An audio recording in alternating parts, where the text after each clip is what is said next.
Good evening. I'm David Ortiz. You're watching Infowars Nightly News. It's Monday, the 12th of November of 2012, and here's what we have in store for you tonight. Tonight, the feds harass gun enthusiasts as a federal checkpoint is established outside a shooting range in Arizona, and drivers are asked about their shooting habits while their vehicles are searched. Plus, victory in the fight against water fluoridation as voters in Wichita say no to the chemical additive. And Hurricane Sandy refugees in prison-like conditions at a FEMA camp. That's coming up next on the Infowars Nightly News.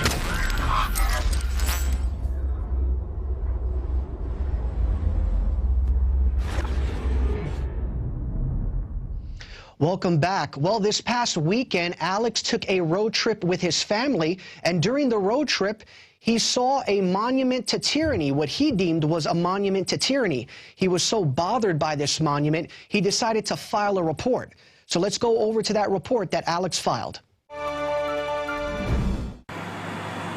Alex Jones here reporting for Infowars.com.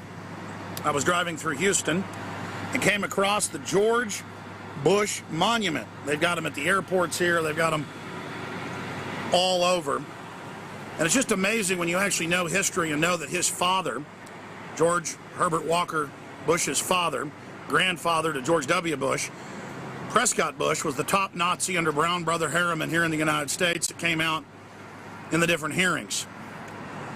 And this is a guy openly promoting world government. This is a guy openly pushing planetary tyranny. Right there, there's one of his famous 1991 New World Order global government quotes. A guy who supported the assault weapons ban. If you want to know why Barack Obama won, it's because he's designed to win. The Rockefeller Republicans are there to be placeholders to make sure the United States can be moved towards the model of China. When he was ambassador to China in the mid-1970s, before being CIA director, they went in and got him to set up the one-child policy and the planned staged economy to use China to leverage out the rest of the free world. Total globalist puppet. Always groveling after tyranny, just like his father did for the Nazis and the McCormick-Dickstein committee hearings. And it wasn't that they were even Nazis. They were just groveling up to the fascist order in an attempt to socially climb. Well, later they found the Rockefellers and the Rothschilds and went from just being a backwater Nazi agents to being a major political dynasty here in the United States. And all of the idiot Obama supporters that constantly call my radio show, and I see you on the YouTube video saying, aha, your guy lost, Mitt Romney lost. Mitt Romney was designed to lose. Mitt Romney was a placeholder. The fact that you chose Obama and not even the fake conservatism shows you bought into socialism, collectivism that's bankrupted and destroyed every country. But that's what the robber barons want. They want you dependent. They want to consolidate control of this society. And until you figure that out and stop thinking the government's your friend when it's run by a bunch of foreign banks that brag that they've conquered this country, until you realize what the New World Order is in their definition, in the Times of London, in the Associated Press when they brag, a corporate, global, anti-free market monopoly government that wants to shut you and your family down. George Herbert Walker Bush, what a disgusting dynasty, and his son and all of it, to destroy the idea of constitutional libertarian ideas. And it's worked like a charm to drive people into the arms of the peace President Obama, launching all his wars and trillions in banker bailouts and NDAA and expanding the Patriot Act and all of it. That's how they manipulate a shallow, dumbed-down population.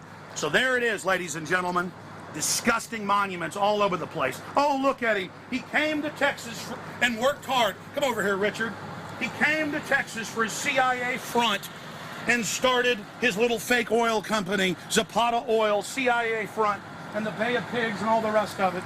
Oh, and then let's go right over here. Oh, they helped bring down the Berlin Wall. Pure crap. Gorbachev, other New World Order guy, the Presidio, all of it. This disgusting garbage right here. And then let's go right over here. Oh, his son being sworn in so the mega banks could stage 9/11 and bring in their police state when the public now knows they run Al-Qaeda against Libya and Syria. And oh, the #1 terror threat is conservatives, gun owners, returning veterans. This is how you manipulate people, and the dialectic. So funny. All right, that's it. Alex Jones signing off for Infowars.com. and I'm here at the George Herbert Walker Bush Memorial to Tyranny and the Destruction of America and driving a stake through our heart. Congratulations, Republican Party. Congratulations, Democrats. You've helped America become totally conquered by foreign fascistic megabanks to carry out their agenda of euthanasia against this population via the soft kill program of genetic and chemical and biological warfare known as eugenics. And if you don't know what eugenics is, that's the reason cancer rates are up by over 3,000% on average. Pediatric cancer is up by 10,000%. You're being murdered by the government you love so much. Alex Jones signing off for Infowars.com. What is at stake is more than one small country. It is a big idea, a new world order, a new world order. A new world order. A new world order. Well, the police state continues to grow and grow. According to an article posted today on Infowars.com by Paul Joseph Watson, the header reads, "Drivers question on guns at federal checkpoint." The article says drivers were quizzed about their shooting habits and had their vehicles searched by Forest and National Park rangers at a checkpoint in Reddington Pass, Arizona this past weekend, citing the problem of firearms enthusiasts shooting their guns near the main road and leaving empty bullet casings. The feds stopped and searched vehicles to check if the empty rounds had been picked up. Quote, "A driver admitted shooting but did not have the empty casings. A game and fish officer turned him around and told him to pick up his empty rounds," end quote, reports KVOA. The article also says the officials also searched vehicles for other illegal items, including marijuana, alcohol, and in one case, an illegally killed deer. 4 people were arrested on outstanding warrants, and officers issued 11 citations, including 1 for underage drinking. So there you go. The police state continues to grow and grow. You've got Americans who are law-abiding citizens just, you know, at the shooting range, and now they have to be subjected to being pulled over and being asked questions. What the news report also states is that they were also questioned about their gun habits, their gun purchasing habits and things of that nature. Obviously, this is all part of the rollout plan. The government is trying to condition us to get used to continually being asked questions. And for those that say, oh, come on, David, don't be so skeptical, they just want to make sure that there's no loitering going on, and they're trying to keep the environment cleanly.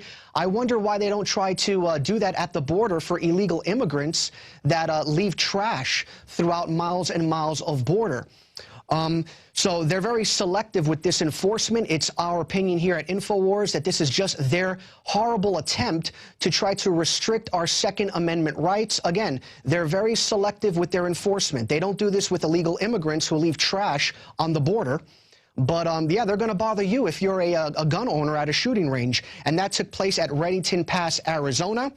And this comes on the heels of record sales, record gun sales taking place after the re-election of President Barack Obama. So we have to, you know, keep an eye on the federal government with their police state. Obviously, gun sales are increasing. According to Alex, they're coming after our guns. So let's be mindful of this pattern. Now, in other news, not everything is all bad. Liberty lovers are achieving a lot of great things, and one of the things they achieved recently is they're going to, in Portland, they haven't yet decided, the city council, to put fluoride in the water. They can't yet implement that, and that's because petitions were signed, 35,000 signatures were submitted, and as a result of anti-fluoride activists, they submitted a petition, and now it has to go for a referendum. If the city of Portland wants to put fluoride in the water, they now have to go to a referendum, and that referendum is going to take place in May of 2014 as a result of activists who once again submitted signatures. It's great to see. So now the residents of Portland won't have to drink fluoridated water for at least another 2 years, and now there's a shot that their water will not be fluoridated. Portland is the largest city in America that does not have fluoride in their water, so let's wish them luck. If you're in the Portland area, obviously, you know, be activists and make the public aware of the ills of fluoride. There's a Harvard study that shows that fluoride has reduces IQ by as much as 20 points in people. About 25% of the country does not have fluoride in their water. So this is a beacon of hope out there in Portland. Let's wish them well. Again, the referendum is going to be taking place in May of 2014. And that's as a result of InfoWarriors and activists who said, no, no, no, City Council, you have to go through us, the people. You have to go through us, the people. So we congratulate InfoWarriors and activists out there in Portland. And this comes on the heels of Wichita, Kansas recently voting to not put fluoride in their water. That was mentioned on naturalnews.com recently. Wichita, Kansas stated that it does not want to fluoridate their water, and Wichita, Kansas is a very large city as well, so we commend the people of Wichita, Kansas. Look, the elite, the power structure wants to fluoridate your water, and we have to keep an eye on them.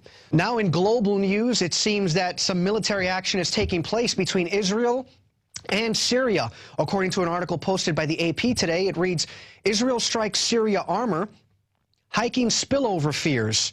The article reads, an Israeli tank struck a Syrian army vehicle Monday after a mortar shell landed on Israeli-held territory. The military said in the first direct confrontation between the countries since the Syrian uprising broke out, sharpening fears that Israel could be drawn into the civil war next door. Israel has steadfastly tried to avoid getting sucked into the Syrian conflict, but it has grown increasingly worried after a series of mortar shells have struck territory in the Israeli-controlled Golan Heights in recent days. So there you go. Look, this is just a ticking time bomb that's taking place. According to several high-ranking military officials, it's on. It's on. It's just a matter of when there's going to be a war. We don't know if the war is going to be between Israel and Syria, between Israel and Iran, if the United States is going to be dragged into this. But it's on. It's just a matter of time, in my estimation, that this is going to happen. Again, you've got high-ranking military officials saying that, you know, they've been giving the green light to take action against Iran. Obviously, the situation with Syria is not helpful. So we just need to pray and be mindful that the globalists are trying to get us into a war, into a regional war, so that they can impoverish the globe, impoverish the nations, and ultimately come in and push in one world government posing as the saviors. So this is just more saber rattling, and we pray that the Israeli people do not get into a military confrontation. But according to several military respected individuals and military officials, it's just a matter of time as to when Israel will get into a military conflict, whether it be with Syria, whether it be with Iran. So let's keep an eye on that, and let's pray for the people of Israel and Syria as well. Now, in other news in the Middle East, the BBC reports that Egypt baby trafficking ring has been broken up in Cairo.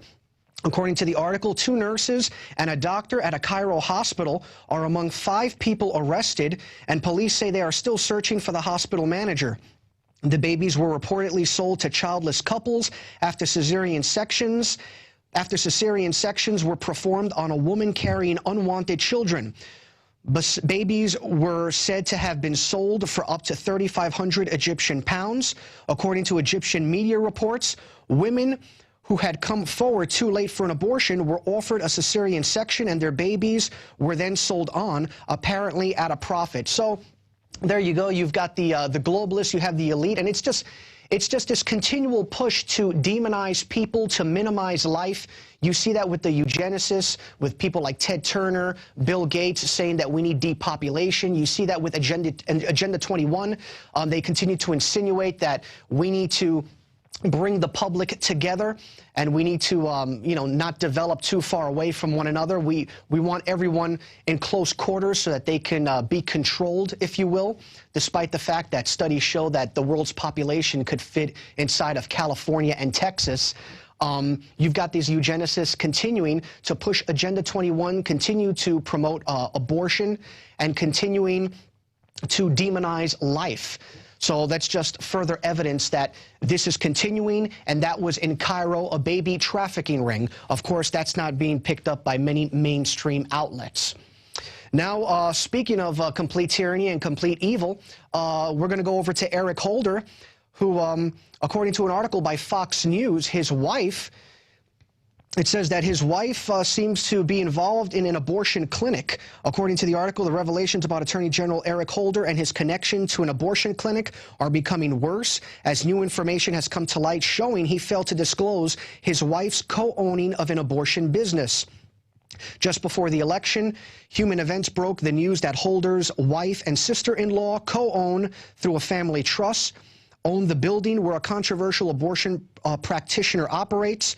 The Holder family transferred ownership to a family trust in 2009, 8 months after President Barack Obama's inauguration, and a deed names Holder's wife and sister-in-law as trustees. So there you go. As if we didn't already know that the people in Washington were completely evil. We're not saying that obviously he's practicing the abortions, but it's all part of this culture of, you know, demonizing life. And obviously Eric Holder will probably be put back in the hot seat as a result of more information that is coming forward regarding Fast and Furious, the illegal gun smuggling ring that occurred. So let's hope that he resigns. There's been reports that he will resign, and let's hope that that happens. Once again, Eric Holder on the hot seat. Now, in other news, Hurricane Sandy news, in an article posted today on Infowars.com by Adon Salazar, it reads, it says, residents of New Jersey whose homes were ravaged by Superstorm Sandy are now having to endure yet another wintry storm and revealing through first-hand accounts that at least one tent camp, FEMA, is providing more strongly resembles a prison. According to the Asbury Park Press, some displaced New Jersey residents have had to relocate to FEMA tent camps in the northeastern part of the state in efforts to secure better shelter, running hot water, and washing machines. But members of at least one camp are saying that none of what was promised is available. According later on in the article, it reads, at Pine Belt, the Red Cross made an announcement that they were sending us to permanent structures up here that had just been redone, that had washing machines and hot showers and steady electric. And they sent us to Tent City. We got blank, reports one person. So there you go. The federal government is always trying to pose as the saviors, saying that, you know, FEMA is wonderful, that FEMA will take care of you. By the way, the liberals out there who used to demonize Bush and Katrina, it doesn't seem like your beloved President Barack Obama is doing much better. So you've got these 10 cities that are going on, and sadly, there are still people, I'm from that neck of the woods from New Jersey, there are still people without electricity, there are still people without heat, and it's amazing how people can become, and it's not that they're bad, but how we can all become savages without having heat and electricity and food for 7 days. Obviously, things became pretty hellish after a couple of days. It's good to see that things are getting back to normal, but we still have problems in the Northeast. We wish them well. And again, this just goes to prove that FEMA is inept. They're an inept agency. Ron Paul said in an interview recently that he saw that FEMA had actually closed some of their offices in New Jersey during Hurricane Sandy because it was due to inclement weather. So FEMA actually closed some of their branches due to inclement weather. Now, aren't these the individuals who we're paying taxes to? Isn't this the agency that Barack Obama says we should look to when things are bad? You know, and obviously it took days to get food down there. It's just a big mess. We wish the people of the Northeast you know, the best of luck with that. And speaking of the government and how they're always trying to pose as the saviors and saying that we need them to protect our health, a couple of weeks ago, Dan Bidondi showed part 1 of his series on flu shots and flu vaccines and why they are dangerous. Well, coming up right now, we're going to go to part 2 of Dan's hard-hitting news story on flu vaccines. Over to you, Dan. Hi, Dan Bidondi reporting here for the Infowars Nightly News. In part 2 of our special in-depth report on the flu season, we are going to reveal real statistics that both the Center for Disease Control and the federal government lie about. And we will expose how vaccinations are used for more of a diabolical purpose, such as global depopulation, as openly stated by Bill Gates.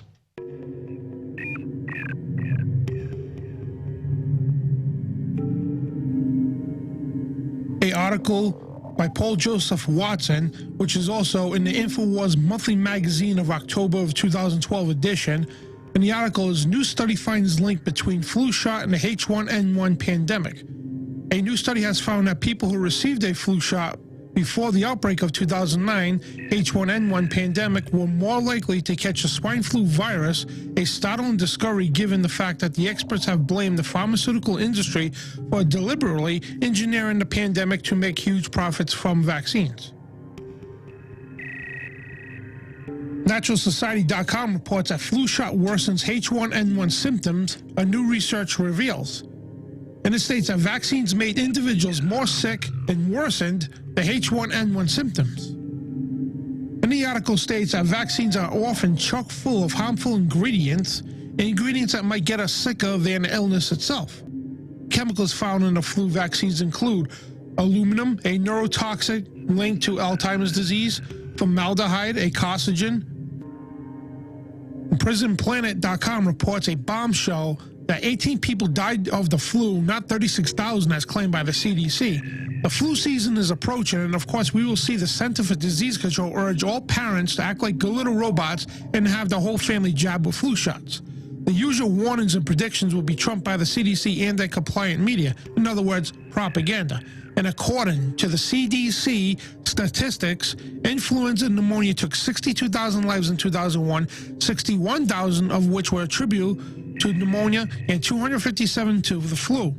And only in 18 cases was the flu virus positively identified. As you can see, the CDC had created one category that combined both the flu and pneumonia deaths. And Natural News reports 30 stunning facts they don't want you to know about Gardasil and HPV vaccines. And we don't have time to go over all 30, so we highlighted just a few of the very important ones. It has never been proven that HPV vaccine prevents cervical cancer. There is no scientific evidence of any kind. All the marketing assertions are false. It is one of the largest, most harmful medical hoaxes of our time. Officially, the vaccine has been associated with approximately 100 deaths and 500 have been permanently disabled. Pap smears prevent over 80% of cervical cancer. A yearly pap smear reduces your chance of getting cervical cancer up to 0.002%. And finally, the FDA website has no mention that the vaccine was ever tested on males, yet the CDC says the vaccine is recommended for all boys and men through the ages of 21. And for more information on vaccines and their side effects, right here is the nail in the coffin. Right from the CDC, the Center for Disease Control themselves, reporting the dangerous side effects of all the listed vaccines.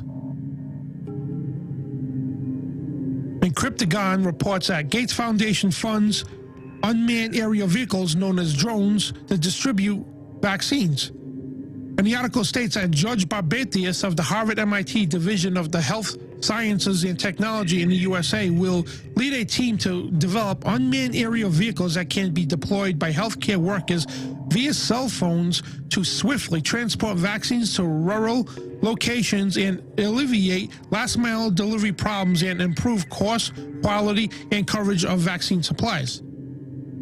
The Bill and Melinda Gates Foundation is funding plenty of the vaccines-related programs. As usual, giving away the larger attempt to fight back against vaccine skeptics and push for total global saturation of vaccines. Infowars.com reports a leading World Bank demograph of vaccination campaigns part of population reduction policy. And it states on October 2nd, a retired demograph at the World Bank admitted that vaccination campaigns are a part of the World Bank's population policies. The World Health Organization, the World Bank, the UN Environmental Department, the UN Population Fund, the Bill and Melinda Gates Foundation, and all of the arms of the creature we call the scientific dictatorship are closing in on humanity with mass-scale of vaccination programs and genetically engineered food. In the elite's psychotic vision, they state if you eradicate the human, you eradicate the disease. Problem solved, they say. Bill Gates goes on to ask, can fertility reduction be an integral element of a disease eradication campaign? Well, the answer to that question is given by Bill Gates in the 2010 TED conference meeting when he promoted using vaccines to lower the population by 10 to 15%, as you see in this video. So let's look at each one of these and see how we can get this down to zero. Probably one of these numbers is going to have to get pretty near to zero. That's back from high school algebra. But let's take a look. First, we've got population. The world today has 6.8 billion people. That's headed up to about 9 billion. Now, if we do a really great job on new vaccines, health care, reproductive health services, we could lower that by perhaps 10 or 15%. Thank you for joining us in part 2 of this special in-depth report on the flu season. Remember, folks, avoid the propaganda and just say no. And this is Dan Bidondi reporting for the Infowars Nightly News. And back home, it seems that the state of Texas is pretty much fed up with the TSA. A legislator has drafted legislation to significantly reduce the TSA's power. The controversial TSA's power, according to a bill drafted by Representative David Simpson. He's a Republican from Longview. He pre-filed a bill to stop aggressive TSA groping in the Lone Star State. The Texas Travel Freedom Act, House Bill 80, would make it a criminal act to intentionally touch, quote, the anus, breast, buttocks, or sexual organ of the other person, including touching through clothing, end quote, without probable cause. What in the world is probable cause? But so it's nice to see that we have a legislator in Texas who's a patriot. He's pretty much fed up with these gropers. We're not saying that all TSA agents are gropers. I'm sure the majority of TSA agents, I speak for myself, are good people, but a large minority are not. A large minority are not. And this is not based on hearsay. This is based on case after case after case of people getting groped. And recently, here on Infowars.com, on our website, we posted an article about how a woman was actually pulled aside because the TSA fondler said she had a bulge in her pants. I guess they thought she had a penis. I mean, and she obviously did not. But according to the TSA agents, they thought she did. They thought she did. They thought bin Laden was in her pants or something. It just goes on and on, whether it be her, Miss Universe. It's just ridiculous. So we also want to take this moment to remind you that next week, from November the 19th to the 26th, we are sponsoring, if you want to call it that, the TSA Opt Out and Film campaign. That's going to be taking place from November the 19th to the 26th. We encourage you, if you're watching, to go to your local airport and just film these individuals, many of whom are gropers, doing their job. It's completely legal. It's completely constitutional. If you look online, there is a link on one of our articles that shows the TSA saying on their website that you can film them, so you can print that off and send it to them when they try to act like godlike figures and say, what are you doing? So there you go. And you don't even have to be flying that week. You can just, it's public property. You can go to your local airport, film them, obviously be respectful, and just watch as many of them obviously run away like cockroaches. Last year or 2 years ago, another outreach effort, a similar outreach effort took place, and as a result, they stopped the X-ray machines. They stopped the X-ray machines. So that was due to our previous opt-out campaign. So there you go. We're now going to go to a report produced by Jakari Jackson that focuses on the CIA and how they're using drug money to sway the election down in Ecuador. No, that would never happen. I know. It's shocking. So over to you, Jakari. I'm Jakari Jackson for the Infowars Nightly News. Now we have a story here breaking for the first time in the English language. Headline: CIA allegedly using drug money to overthrow Ecuador President Rafael Correa. Now the headline pretty much says it all, but we also have a video that goes along with this that documents a UK diplomat's concern for the issue. Realizó un diplomático inglés, Craig Murray, ex embajador del Reino Unido en Uzbekistán, quien sostuvo en su blog personal que la CIA estaría fraguando una operación secreta para evitar la reelección de Rafael Correa. Y para ello, según el ex embajador inglés, la CIA contaría con un presupuesto mayor a los $80 millones. Todo esto para evitar, de acuerdo al alto diplomático inglés, la gran pérdida sufrida por los intereses norteamericanos en Venezuela. And as we all know, this is not the first time the U.S. has used drug proceeds to fund their various operations. Well, I come to the table with a background in Air Force intelligence, 8 years during the Vietnam War, worked with the CIA and Air America, and then that led me into contract work with the CIA in an obscure place called Mena, Arkansas, back when Bill Clinton was governor and back when George Bush was the president. And I personally witnessed a complicity between these two men, Bush and Clinton, in terms of transporting cocaine into the U.S. For the purpose of sale to generate money to fight a war. And that war at the time was the conflict in Central America involving the Sandinistas in Nicaragua. And for those who think the problem ends with the arrest of a neighborhood drug dealer, check out the story of Freeway Rick Ross. At the same time, all of the cocaine from Nicaragua was flowing into the U.S. Freeway Ricky Ross was at his heyday. An investigative journalist by the name of Gary Webb uncovered a link that connected him back to the Nicaraguan Contra movement. In South Central, the buzzword was that the CIA was selling crack. I said, no, the CIA wasn't selling crack. The CIA was importing cocaine. Ricky Ross got it, turned it into crack, and he sold it. And don't forget, the U.S. military is on the record guarding opium in Afghanistan. And as you can see, this is just another example of collusion between our government and various drug lords around the world. I'm Jakari Jackson for the Infowars Nightly News. Thank you, Jakari, for that news story. Well, that's all for the hard-hitting news today, but we are going to go to some inspirational, an inspirational quote as part of our daily quote. And it's from John F. Kennedy. Quote, "A man may die, nations may rise and fall, but an idea lives on," end quote. There you go.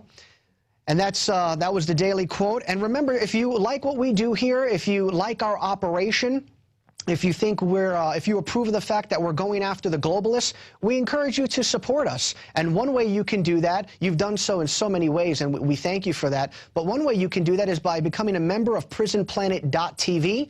For less than $6 a month, you can get just hours and hours of content. You can see Alex's radio show live. You get access to his documentaries, high def, high quality.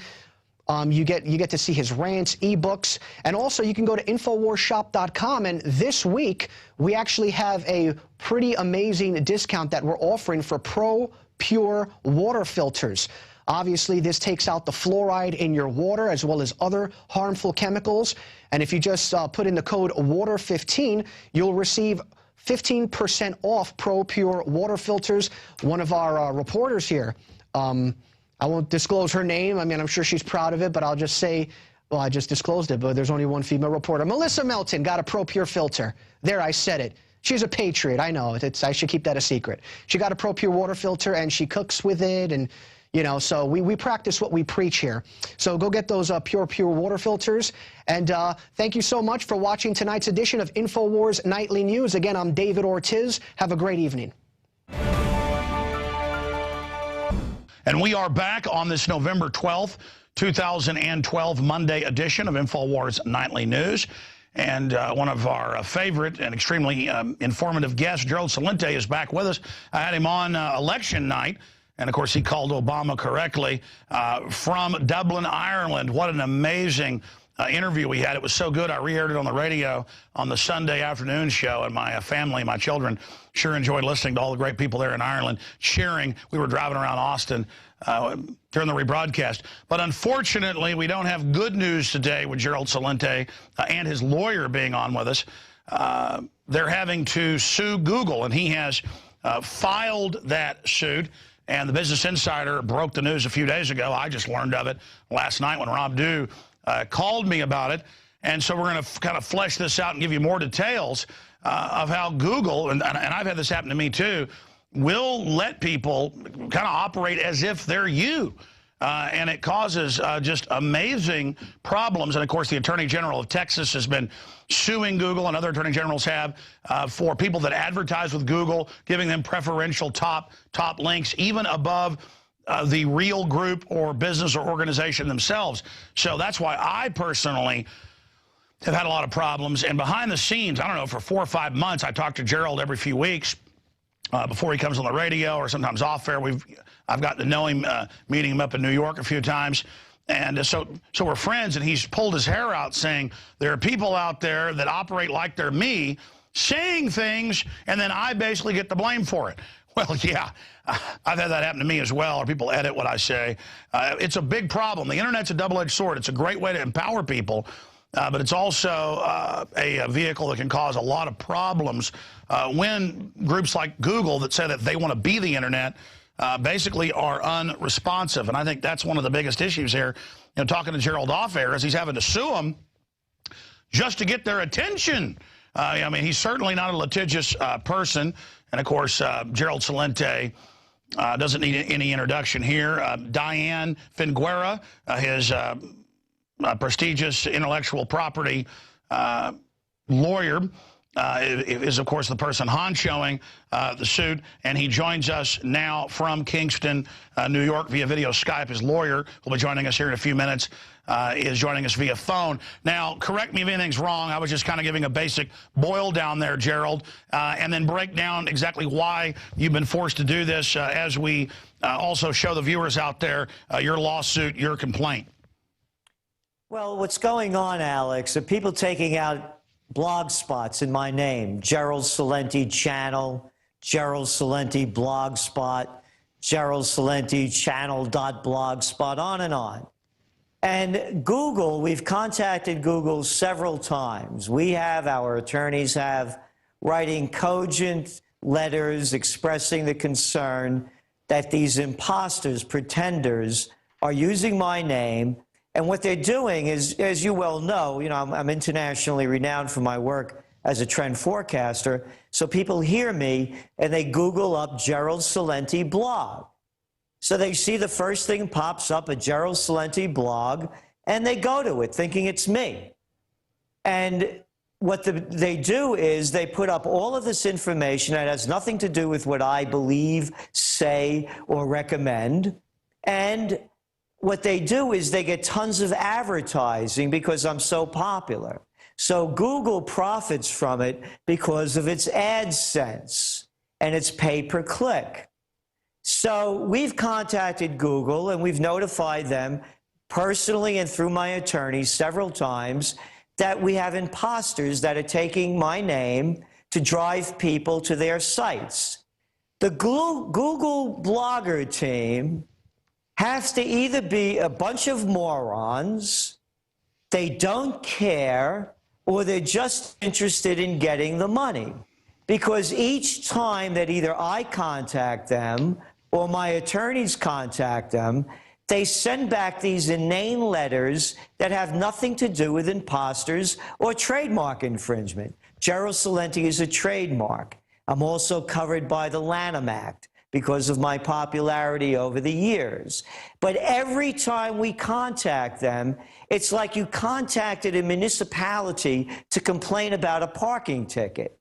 Now, I just want to mention that on the other side of the coin, when we contact Facebook to take imposter sites down, they take them down promptly and they take them down effectively.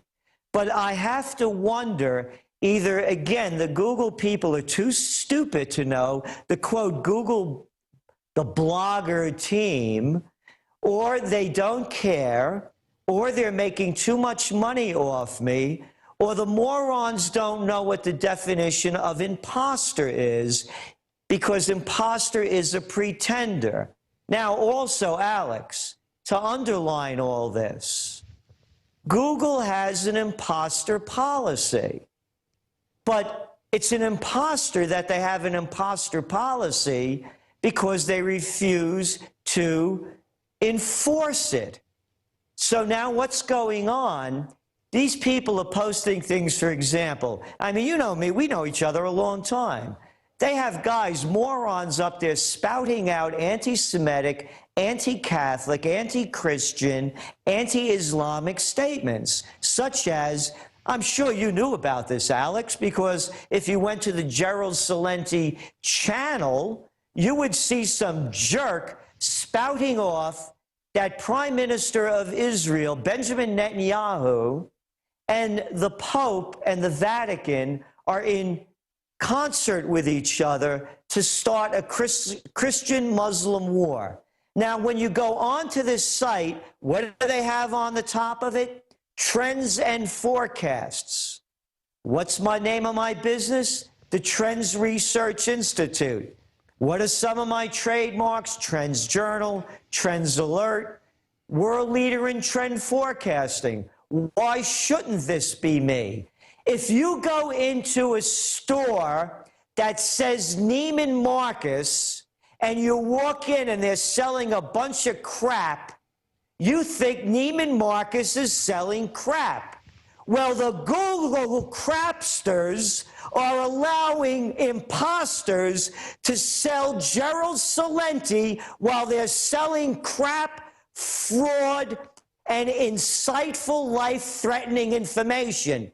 And regardless of all of the tens of thousands of dollars I've already spent on legal fees, despite all the time that we have taken contacting Google, the best that they can do is to send some flunky, inane, insulting letter back to us saying, we have no control over the content being put on the sites. This isn't about content, moron. It's about imposters. And you ostensibly have an imposter policy, and it's an imposter that you even have such a policy, because you're destroying my life to make a couple of bucks to keep your stock up. Is that it, Google? Well, expanding on this, Gerald, I personally have had a lot of people on Facebook pose as imposters and then call for killings of people to try to get me in trouble. And I've had people buy into it. And I had to get a hold of Facebook about a year and a half ago and send them my driver's license, my proof. I'm not saying Facebook's great either with their pump and dump, but they even had people call us back and then verify that our official channel was our official channel. And I know Google through YouTube has systems to try to verify things now. But I do think it's about advertising, because the Texas lawsuit, but also the federal lawsuits that are going on, I was showing it on screen earlier, and perhaps your lawyer, who we'll bring in a moment, can elaborate on this. And so it's not just beat up Google time. This is a real problem, that they give not just preferential treatment to imposters and take money from them, but they put them on top. So it's imposters that are getting preferential placement. They say they're you. You even have trademarks and copyrights. And then they go out, and then Google doesn't ever stop. And then courts keep ruling on behalf of Google because it's come out. And I was the one that broke this 8 years ago with a CIA analyst who went public, that really Google was set up 13 years ago by the NSA and CIA. So that's why there's some lawsuits and a few attorney generals at state levels who do the right thing. It's a quasi-government private partnership, and I think that's why you're going to find they can play by rules that nobody else can. You know, also Google claims their algorithm is about traffic. Well, we're not the top link most of the time with Infowars.com or PrisonPlanet.com or Alex Jones. They'll put Wikipedia up there that's got my middle name spelled wrong and all this negative, you know, baloney.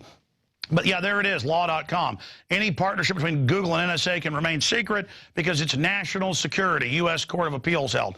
And of course, they've got, you know, government aircraft and government bases at NASA. So that's the problem, Gerald. They're more than happy to set the precedent that Google gets to play by rules that nobody else can. Why does Facebook, why do all these other big sites have ways to fix this pretty quickly?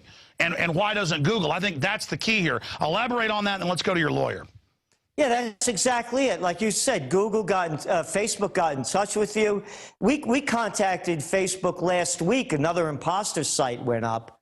And by the way, what happens is they put these, you know, videos of me, you know, on your show and many others, and then you hit the link and it goes back to the imposter site, and then they put up false statements about what I said.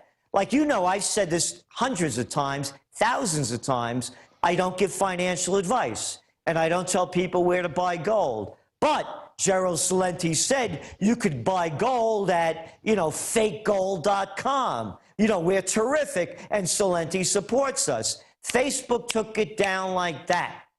And you're 100% right. Some little clown out there who's ripping me off and making a lot of money off me, his ranking gets above mine, because Google's making money in AdSense and with their pay-per-click. So I should be up #1, considering, you know, the amount of, like yourself, the amount of people that follow us. But no, Google puts the AdSense. Yeah, let me explain this. If you look at the sites that are in your exhibit, I did some of this during my radio show, during the breaks. I checked a few. They don't even hardly show up in the rankings of, say, Alexa.com, that's run by Amazon.com. That's a really good sampling, because we can put it by Google Analytics and see that Alexa.com is showing exactly what Google's showing with their internal systems. And to not be so technical, the point here is that your site in Alexa.com is way above these sites that you're being forced to sue along with Google, but they're still putting these other imposters on top of you because they've installed Google AdSense and are making money with Google. And that's where the antitrust suits come in. You know, again, people say, well, just don't use Google. Well, Google says they are the internet. They've got government backing. Their goal is to be the internet. They claim they're giving impartial results. But the truth is, they aren't just allowing you to lose money that should be going to you to run your operation and build it. Again, they are able to misrepresent who you really are, and that's the real danger here. Introduce your lawyer to us here, Gerald. Yes, this is Dyan Finguerra, and she is a international trademark and copyright expert and also an IT expert. And we retained her a few months ago after going through a number of attorneys, by the way. And what I would find is, as I'm talking to attorneys, that this is really new territory. But when I spoke with Dyan, she was really on top of it, and I feel very confident and feel very. Yes, let's bring her up. Dyan, again, new territory for some lawyers, but what you're doing now, correct me if I'm wrong, is at the heart of what the federal government and other attorney generals are doing. They're saying and suing for antitrust over exactly what Gerald's complaint is stating, the lawsuit. Can you elaborate on anything we've said that's incorrect or add anything to it? No, I mean, I can't really speak to the antitrust cases, but I can't talk to, Gerald's lawsuit and everything that he said so far about, the motivation for bringing this lawsuit is spot on. Google does, the blogger does have a policy, and the policy, says, please don't mislead or confuse readers by pretending to be someone else or pretending to represent an organization when you don't. We're not saying you can't publish parody or satire, just avoid content that is likely to mislead readers about your true identity. Then they go on to sort of explain, how you can report an infringement, and they put their users on notice that if you violate our policies, we have the right to disable the access to your site and to take down your blog.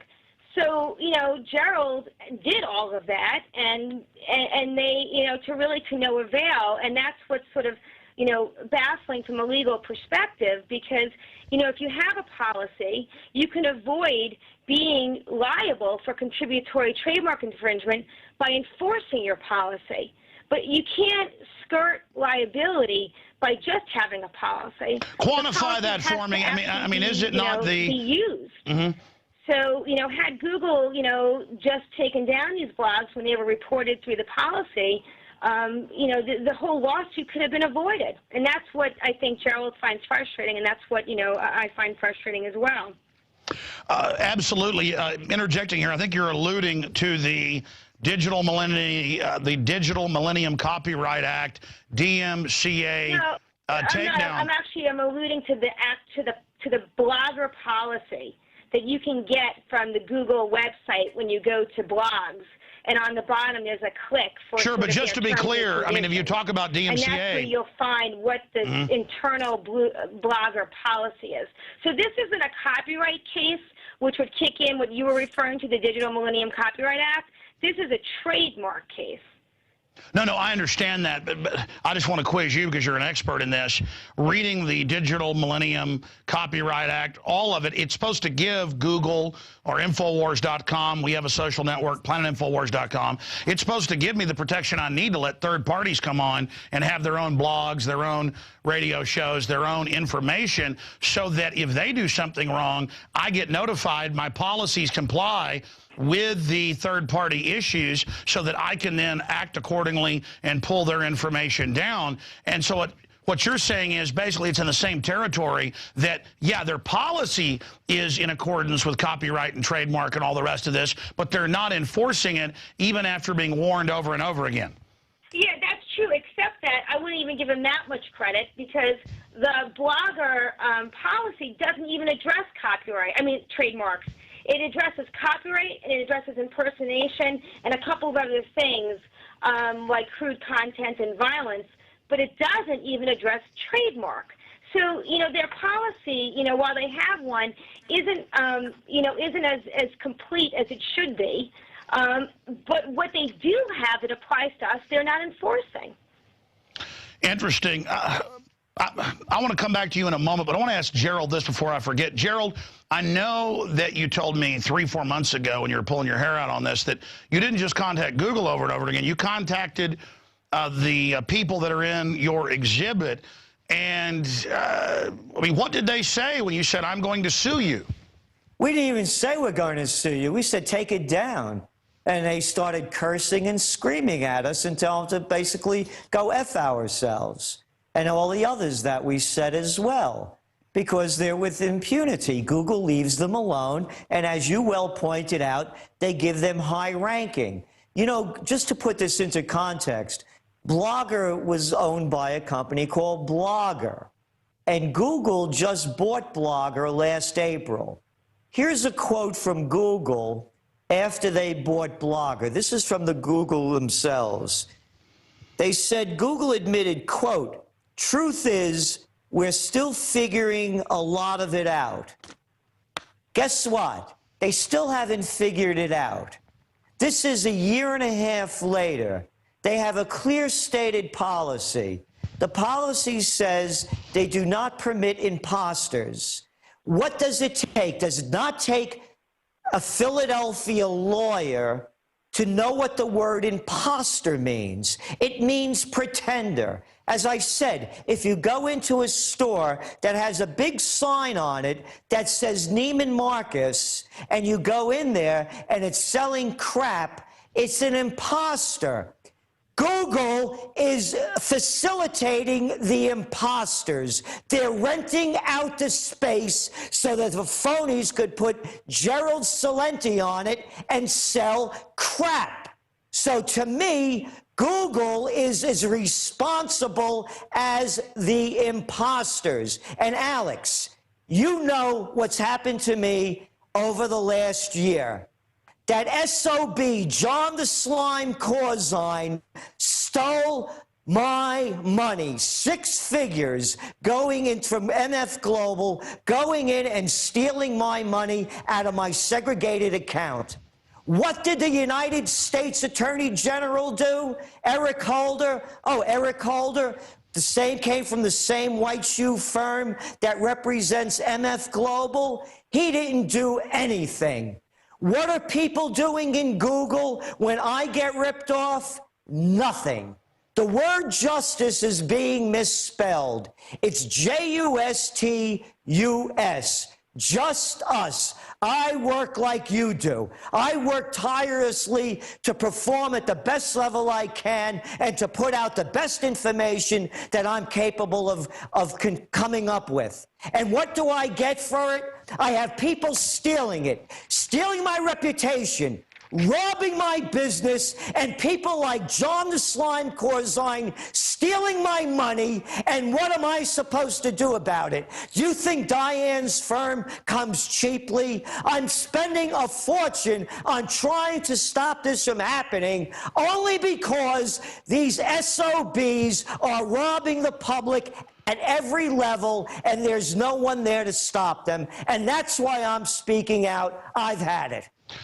Well said. Going back to Dyan, Dyan, you're hearing all of this and the problems that it's causing Gerald. I mean, this is really creepy that people can go on there, say they're somebody else, and get away with it for years, and that Google won't do anything. I mean, I know you're just a lawyer going off the facts here, but what do you think's happening here? And hopefully, what are you looking for from the courts with this lawsuit? Well, it is unfortunate that we had to sue. And that's really what the problem here is, that it just shouldn't be. You know, it should just be that Google operates the way Twitter operates and Facebook operates and eBay operates. You know, where you have these large service providers that are giving a platform for, you know, for third parties and users to just post, you know, to use their as a means to reach consumers. But they do it responsibly, where they, you know, they have policies in place where brand owners and famous people can let, or just anyone can let them know, hey, I'm being impersonated, hey, my trademark is being infringed, and all these other social networks have mechanisms to deal with it. You know, Google has a policy for the impersonation. They should just enforce it. So I think that what we're hoping for here, you know, for these blogs to get taken down, from the bloggers to be permanently restrained from the unauthorized use of Mr. Celente's image, from his photograph, from his trademark, and then you know, another terms that we can hopefully, you know, arrive at, you know, either in a settlement or, you know, attorney's fees by court order. But I think the goal here is to get this stuff down now, and to make sure there are mechanisms in place that if it happens again in the future, you don't need to file literally a federal lawsuit to get a policy in place. Sure. Well, here's the problem. I mean, historically, constitutionally, copyright, trademark, it seems like a no-brainer that if you've been running a restaurant for 20 years, it's got a name, everybody trusts it, somebody can't open one across the street with the same name and then say they're you, and start telling everybody in the town that they're Gerald Celente or they're Alex Jones. I've had a lot of this go on myself. I'm just so busy that usually I just ignore it, but I understand it's become a problem. I remember about a year or two ago, we decided to get on eBay, but there were all these people on there selling copies of my films for like 50 cents a piece, which then people would get it and it'd be blank, it'd be crud. And I contacted the people and said, please stop, and they didn't stop. It was a bunch of them. Some of them did. So I went to eBay. Boom. We had to prove we were who we said we were. Boom. Gone. One day. And now we have a burgeoning operation on eBay. Helps fund our free speech and what we're doing. So, yeah, eBay, Twitter, that's Facebook. Right, Alex. I mean, in fact, eBay is the leading kind of precedent. There was a really big case a couple of years ago in New York brought by Tiffany's, and Tiffany's wanted to hold them liable for contributory trademark infringement because they were sort of taking a position that eBay had an affirmative duty to seek out the counterfeit goods themselves once they were on notice that certain sellers sold the goods. And the court said, you know, that burden does not fall on eBay. It falls on you, brand owner, but as long as Google's got these policies that are in place that they enforce to take down infringements once they are alerted to it, they can't be held contributory liable. Oh my gosh, I totally forgot. That's what the weakness here is with Google, is that, you know, Tiffany versus eBay sort of set the standard as to how, you know, these media social networking sites can be protected, and the standard is have a policy and enforce it. And the fact that Google is not enforcing it, I believe, exposes them to liability under Tiffany versus eBay, as well as some precedent that's come out of the Ninth Circuit. Wow. By the way, expanding on that, because this is such a fascinating discussion, it's not just about Gerald being victimized here. Clearly, it's about the integrity of the internet, and which has now become the biggest marketplace. It's bigger than brick and mortar, I've seen in the latest statistics. We crossed that Rubicon about a year ago. About 2 years ago, we were selling the Obama deception, and we had set up a Google online store, and we got noticed. We even did an article about it. If the guys can find it, I forget the exact headline, something like Google bans Infowars online store. And they gave us a letter saying your account's suspended. You can't have any of these items because it's hateful to have a film called The Obama Deception, which, by the way, stars, as you'd say, Gerald Celente. And it has nothing to do with his race. It's saying Obama's going to shaft you just like Bush. It's actually, you know, bipartisan criticism. And as an award-winning film, seen more than 40 million times free online. But there we were daring to sell DVDs, and they told us we couldn't have the website because of that. So they also selectively enforce. They've been caught kicking people off who aren't big advertisers with them. So they're really cutthroat. The reason they're able to take over the market, from my own experience, You know, I'm saying we're not picking on Google. No, they're picking on us. Gerald Celente, anything else you'd like to add on this? And then your lawyer. And I want to spend about 10 minutes with you then on some other news issues. Yes, the other issue is that Dyan had sent a law firm and other law firms that I've retained prior to hers letters to Google's general counsel. You know, and we tried every way possible to avoid this. And every time that they respond with an insulting, inane letter from, quote, the Google blogger team. And they never address the issue of imposter. Or and infringement. Excuse me? I said, or trademark infringement. And I think you're being generous by calling it a letter. They send these, like, 2-sentence emails to us. Why are they so arrogant? Let me ask you about this. Why are they so arrogant? Is it the NSA, CIA being involved in their founding? I don't even think it's that. I just think they don't care. They're making, I don't know, we'll find out.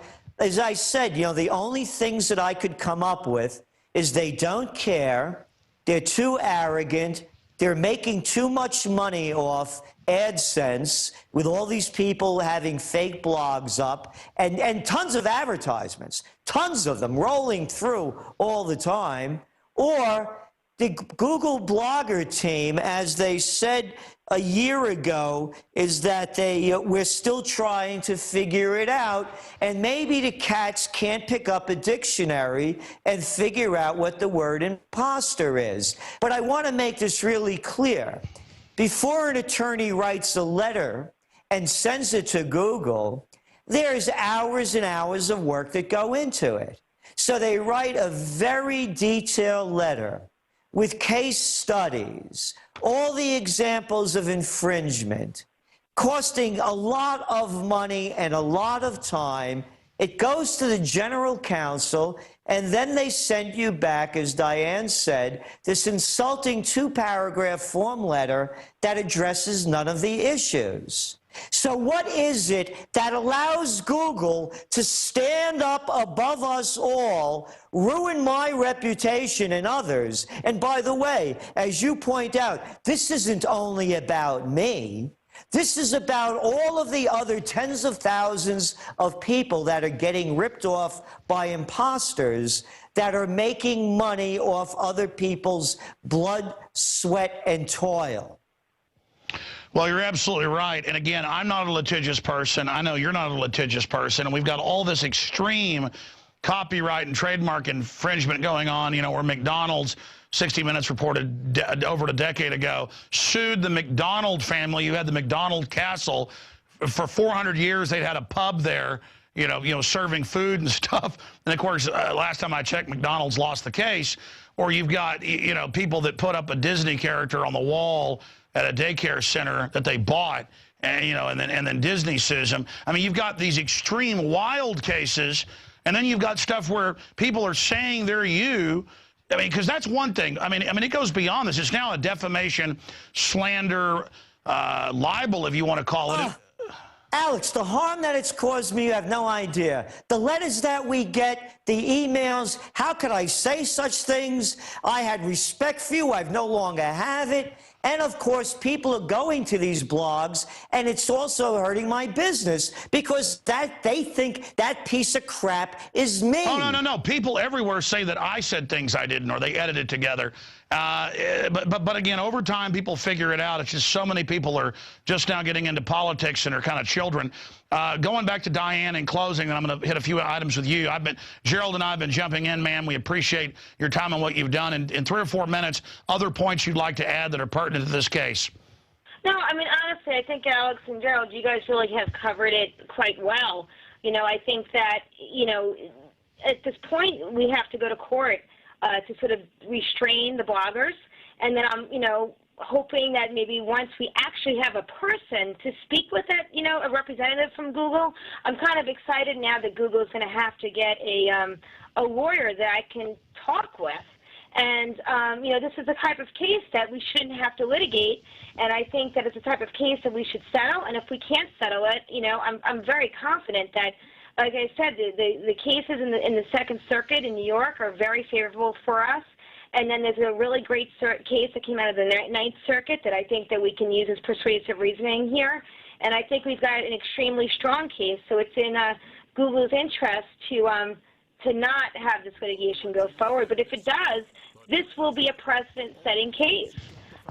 You know, I'm hopeful that, you know, in both ends, that either we can settle this you know, on terms that are acceptable to us, and if not, then I'm looking forward to getting a decision by the courts.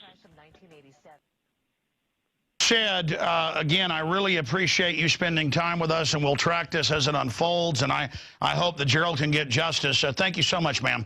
You're welcome. Take care. Bye-bye. All right. Wow. Well, she sounds like a really good lawyer and a lady who cares about what's going on. And, again, we listen to the law firm that Dyan is a part of. So there goes Dyan Finguerra. Thank you so much, ma'am. Okay, Gerald, you know, it's hard to get you on about this, but it ties into all this other news. So it was an important area to investigate.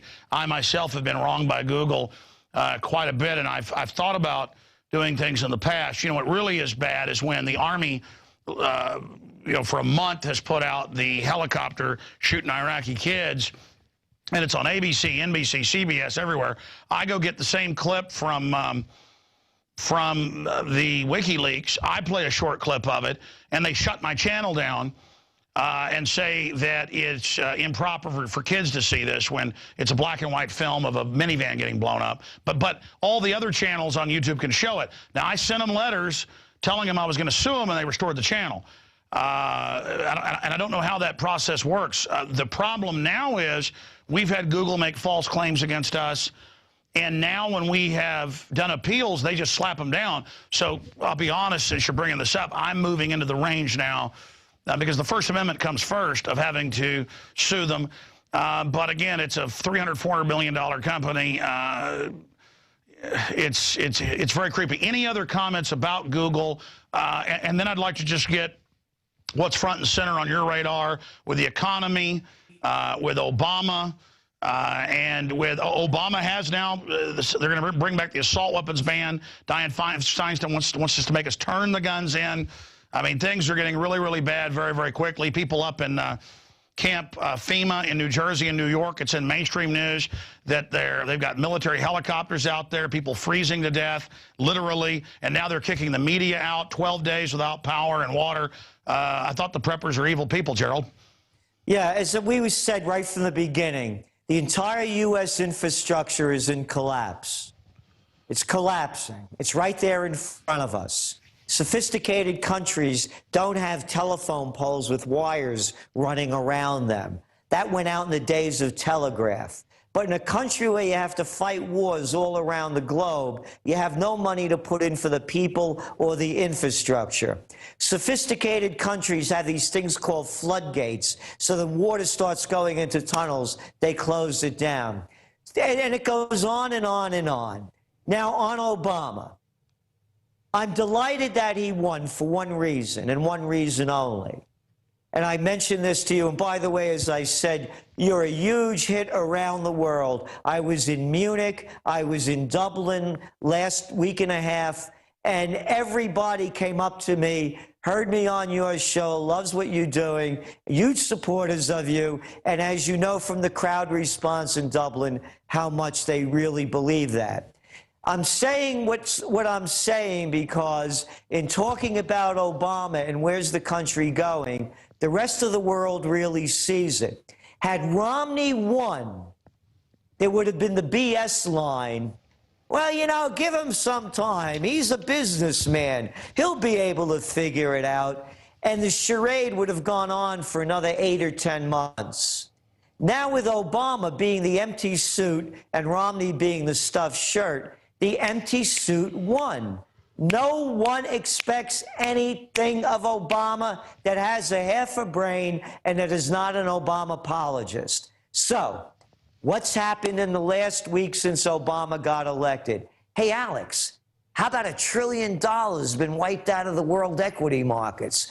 Try that one on for size. That's a fat jack. And exactly as you said, they had been propping it up until after the election, and right after the election, boom, the hammer came down instantly, and their answer is more austerity, higher taxes for you to pay for banker bailouts.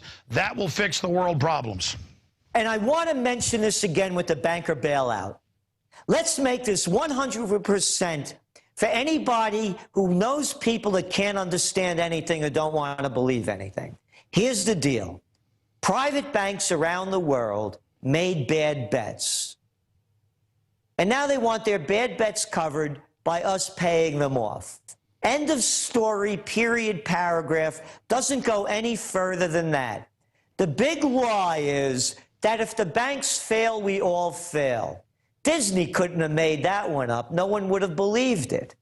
But they've pulled it off. That's all these bailouts are about.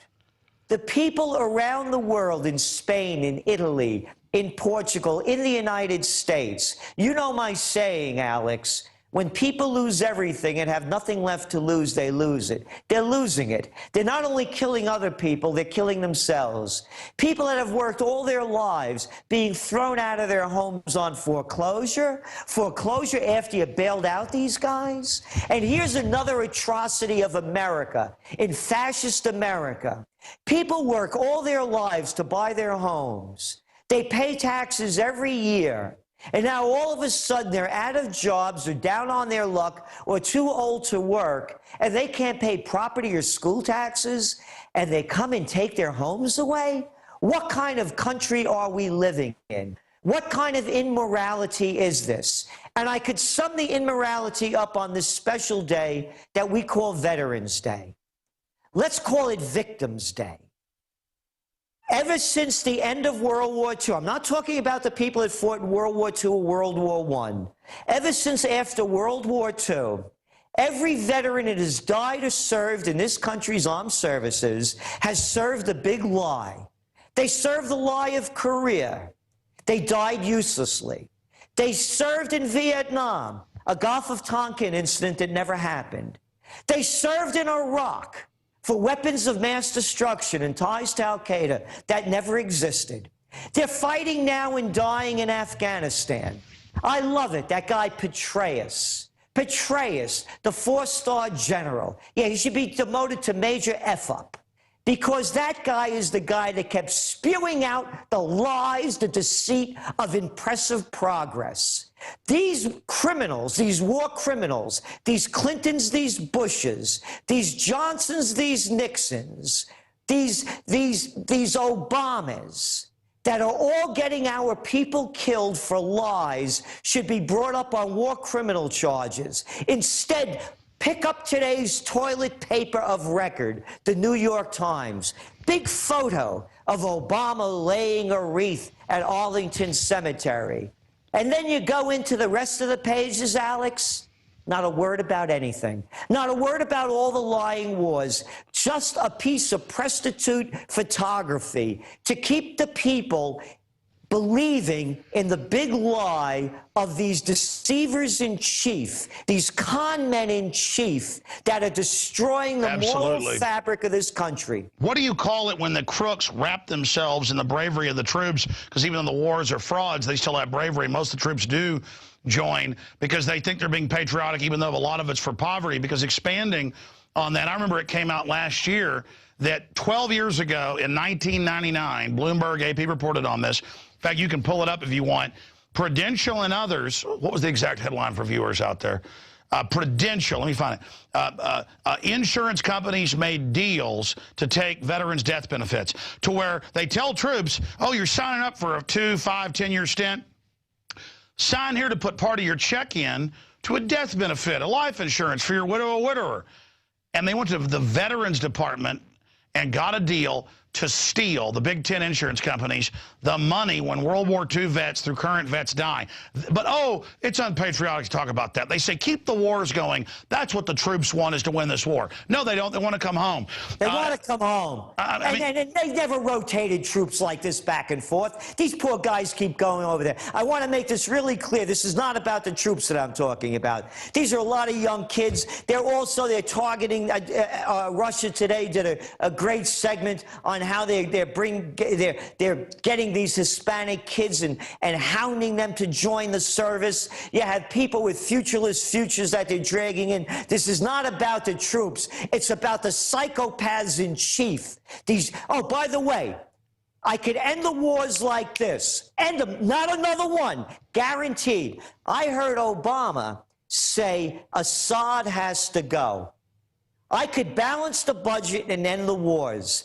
I want to have a world leader face-off, a fight to the death. Hey, Obama, you want to take out Assad?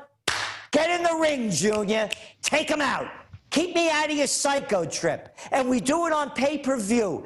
Billions of people all over the world will tune in to watch their fat-mouthed, chicken-hawk leaders who can't fight their way out of a paper bag get in a real man's fight. Or a woman's fight, like Hillary Clinton. Oh, she could go 7 rounds with somebody. You know, maybe she could take out the Japanese guy. Who knows? All I'm saying, all wars could stop when the commanders-in-chief lead the charge. If you're not going to lead the charge and put your life on the line, shut your mouth. Well, I was about to say, even in corrupt empires until the last few hundred years, the king had to actually go out and be in the battle. That's right. Why don't we bring that back? The king... Bring it back. The wars will end. Could you imagine Obama? Could you imagine Obama getting in a fight with somebody to take him out? Let me see your stuff, Commander-in-Chief. Clinton, Bush, it would be the Three Stooge fight. Oh, my gosh, unbelievable. Again, Gerald Celente is our guest. You know, I mentioned this, and I want to put the article on screen. For those that don't know, over 60%, close to 70%, that may be a low number, of Arizona is federal land. And it's not like just in blocks like it is in states like Texas or New York that don't have a lot of federal land. Out west, some states like Nevada is over 87% federal. When you look at it, it's little fingers and pieces. Sometimes it surrounds cities. Like Tucson, on 3 sides, is surrounded by national parks. And to get into Tucson, unless you want to go, I don't know, about 70 miles out of the way, you've got to drive through the national park. And we have an article up at Infowars.com where you have to drive right through from the east into the west, right through the national park. And when you go through it, they have guys with guns out there, federal marshals, with the green-hatted Forest Service, and it's in the local newscast. And they search people's vehicles because somebody in the public land left some shotgun shells. So you got 60+% of the state's federal land. People are allowed to go out there and shoot. The illegals have taken over most of it. But what they then do is they show up and say, now everyone driving through these roads that go through these passes, we're going to stop you. And the news said everybody loves it. If people go watch the video, they're on the site at Infowars.com. So now we have 100 miles in on the coastlines and into Texas and all the other states on the borders. It's not for illegals. They're hiring them to build the fake walls. They will jerk citizens out, search, no warrants. Now, though, Tucson, hundreds of miles up from the border, you're trying to drive in, and they're running checkpoints arguing, well, people went on public lands and were hunting, and they left their shell casings, so now we're going to search your car and see if you have shell casings, because the guns are legal, but they're going to arrest you if you don't have shell casings, whatever that means. I mean, just any excuse to condition people. And again, people watching on the map of Tucson there, you see there on the east, the pass where they're running the checkpoint runs right through the middle If you, no, it's up north of that. It's the major highway going right through Tanco Verde. Yeah, there it is. There's the road right there. There's the pass. So I've pulled it up there, the road that goes to the pass. So if you want to get into Tucson, they say, well, this is federal property. This is a Constitution-free zone. And now Obama is announcing he wants to ban semi-autos. Gerald, where do you see all this going? Well, you know, it's not only happening there. It's happening right up here in the Hudson Valley. And you go to any of the reservoirs up here, there are DEP police all over the place. They even set up their own prisons. I mean, come on, you know, yeah, Al-Qaeda knows where that reservoir is up there in Margaretville, you know? I mean, this is all about fear and hysteria and to keep controlling the people. So let's look as the new year begins very shortly, and El Presidente of Los Estados Unidos, Barack Obama, let's watch what he does first. And I can tell you what I believe they're going to be. A more raping of our constitutional rights. I will bet that he approves the Keystone Pipeline. And I will also wager that we will either be in war, a new one, or get closer to another one. Those are my forecasts for the new year. And as we come out with the new Trends Journal for the top trends of 2013, Alex, the first trend that we're going to be writing about is peace. Because if we don't have it, these psychopaths are going to make life not worth living. Not worth living on the everyday level, as you were pointing out what's going on over there in Tucson and Arizona and other places. What's going on over here in New York. You want to see a funny trip? Come over here to Woodstock, New York. You know Woodstock, you know, peace and love. Boy, you should see these cops with their bulletproof vests. You know, you never know when a hippie's going to come at you and take you down. They're militarizing the whole nation. This is what happens in fascist countries. And make no mistake about it, this is fascism. As I said, when private banks have to be bailed out by the public, that's called the merger of state and corporate powers. Corporatism equals fascism. Just ask Mussolini. Wow. Well, Gerald, I really appreciate all the time you've spent with us today. I know that in the new issue, the November issue of Infowars magazine, we have one of your great articles in there, and you're also an advertiser in it. I appreciate you supporting us getting out our magazine. Your magazine is absolutely amazing, and people can find it at trendsjournal.com. They can also sign up there and get the trend alert reports.